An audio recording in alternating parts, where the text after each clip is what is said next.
Méditation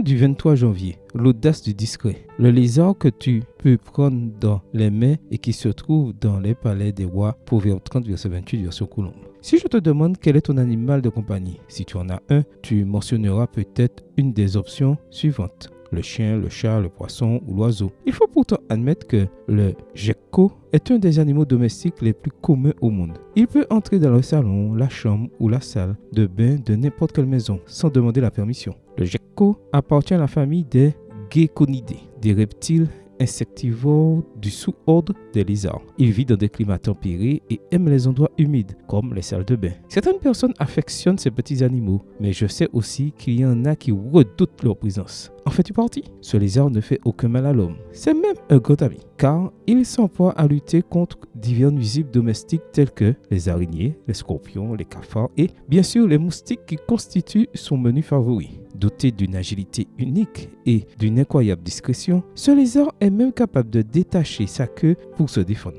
Grâce aux minuscules poils de ses doigts, il peut s'introduire dans les fenêtres et les portes de nos maisons, ce que les chiens et les chats rêvent de faire. L'audace de ce lézard a attiré l'attention du sage Agur dans Proverbe 30. Il peut pénétrer dans des endroits pratiquement inaccessibles, comme le palais des rois par exemple, là où la plupart des gens ne vont pas. Le petit lézard, lui, y va. Quand je lis les récits bibliques, je me rends compte de l'audace également nécessaire pour entrer en présence du roi de l'univers. Dans le contexte spirituel, cette caractéristique se traduit par la foi. Il en a été de même de la femme atteinte d'hémorragie, de Bartimée et de nombreux autres personnages bibliques. Dans tous les cas, nous voyons que la foi est le lien entre le faible et le tout-puissant. Te crois-tu petit? Ne désespère pas. Avec de l'audace, tu peux entrer dans le palais du roi, des rois, et trouver la réponse dont tu as désespérément besoin. Dans Hébreux 4, verset 16, nous lisons « Approchons-nous donc avec assurance du trône de la grâce, afin d'obtenir miséricorde et de trouver grâce pour être secourus dans nos besoins. » Version Louis II. Amen.